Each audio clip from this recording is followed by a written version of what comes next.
You know how this works. There's a microphone. We'd ask that you turn that on when you're testifying. And we will start with Dr. Peterson. Mr. Peterson, you're recognized for 5 minutes. And thank you again for being here.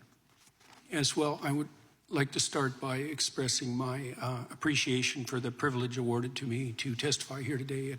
It really is an honor to be asked to do so.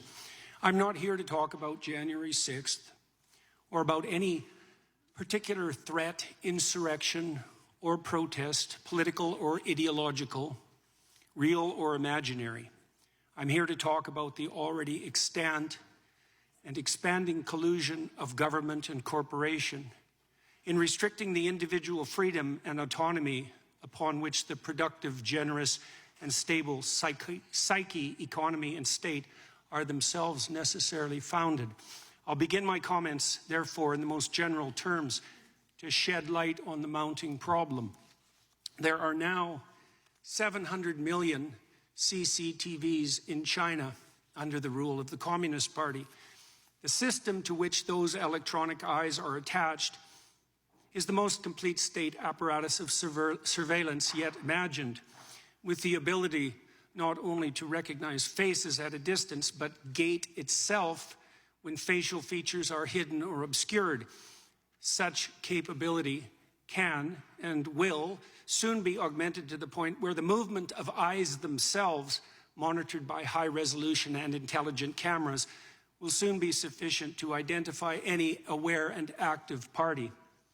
The demented, naive, and prideful engineers who so enthusiastically helped build this system call it SkyNet, after the rogue and all-seeing technology that took such a dreadfully wrong turn in the famous science fiction movie Terminator series, featuring artificially intelligent robot intelligences hell-bent on protecting themselves by destroying humanity. The name also references a well-known Chinese phrase describing the reach of the divine itself. The net of heaven is vast, yet it misses nothing, which aptly describes the capabilities of the new state apparatus. The system is integrated with the so-called Chinese social credit system, which awards its involuntary participants with a score indicating their compliance with the dictates of the Chinese Communist Party, allowing for full control over access to everything they possess electronically, most ominously their savings and their access to travel, certainly all modern means of travel, but increasingly as the electronic gates come up, even by walking. If you're Chinese or a visitor, your access to the world can be reduced to zero if your social credit score falls beyond an arbitrary minimum. This allows you purposefully to be shut out of all activities that can be virtualized. And in a rapidly virtualizing world, this increasingly means all activities: driving, shopping, working, eating, finding shelter, even fraternizing with friends and family, as merely being in the presence of someone with a low social credit score means that your own score can be lowered. This has also opened up the opportunity for the government to extract slave-like labor from its citizens, so burdened, as the donation of free work to the state still constitute one means by which erring Chinese men and women can increase their score and remain part of human society. This is precisely the payment system most desired by the most tyrannical, not the work for me and benefit thereby that constitutes the contractual arrangement undertaken by free and sovereign citizens, but the work for me and I will lift the deprivation I imposed that has always been the leitmotif of the slaver. Why is any of this relevant to people in the West? Well, because the technology that the Chinese Communist Party employs is an extension of Western technology.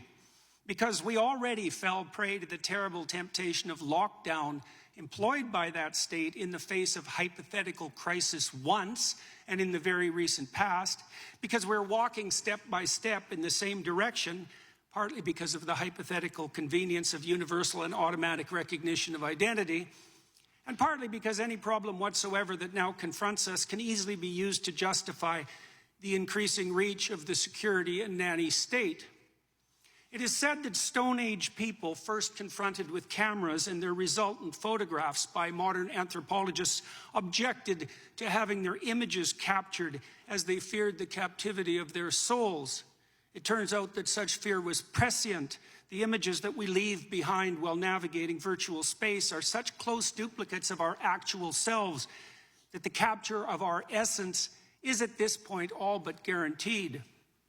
We all now have our doppelgangers. We all live so much in the virtual world in consequence of our purchasing habits and modes of electronically mediated communication that our very selves have become reducible to a frightening degree to data, the modern equivalent of our footprint, with the same data making up an image of our identity, an identity which can be and is increasingly bought and sold by the invisible corporate brokers that still mostly use it to sell us what we so desperately and carelessly and conveniently want, but can also be used to track, monitor, and punish everything we do and say. Behavioral scientists facilitate this process with their reprehensible nudging, the practice of pushing people in a given ideologically determined direction by manipulating invisible incentives behind the scene. Corporations track purchasing decisions, developing algorithms that with increasing accuracy track our patterns of attention and action, allowing for the prediction of what might next be most enticing, doing so not only to offer us what we want, but to determine and shape what we need. Governments can and are colluding with these corporate agents to develop a picture not only of our actions, but of our thoughts and words, so that deviation from the desired end can be mapped, rewarded, and punished. The development of a digital identity and currency is nothing more than the likely end consequence of such inclinations, and the combination of both can and will facilitate the development of a surveillance state, the scope of which optimistic pessimists of totalitarianism such as George Orwell could scarcely imagine.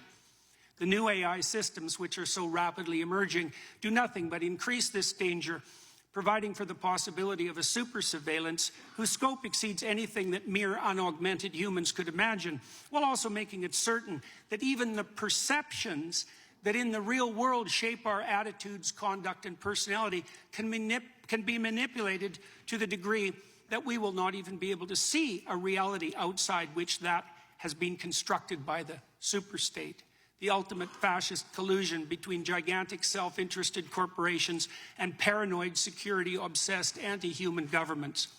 We're already selling our souls to the superstate for the purposes of immediate gratification, while being enticed to do so by fear. Mr. Chairman, could the witness be asked to summarize, please? Do I have my 5 minutes, or do I not? Yeah. You've gone over 5 Oh, minutes. I'm sorry. I can certainly. If the witness could summarize, we're always a little lenient with the time. If you could summarize. I'll take 10 more seconds. Sure. With increasing ability to monitor not only the actual attention patterns and behaviors of its citizens, but to predict those that are most likely, the persecution of even potential crime becomes ever more likely. If you have nothing to hide, you will have nothing to fear, will be the slogan commandeered by those most likely to turn to surveillance to protect and control. What was the famous Soviet totalitarian joke attributed to Lavrenti Beria, head of the secret police? Show me the man and I'll show you the crime. Those words were true enough in the time of Stalin's KGB, and the police were secret enough then as well. But that's nothing compared to what we can and likely will produce now. A police so secret that we will not even be able to detect their comprehensive and subtle activity. Monitoring crime so pervasive that everyone under the dictates of the system will have something to hide Regular and order, much to Mr. fear. Chairman. Yep. The gentleman's time is expired. We now go to Mr. Knight.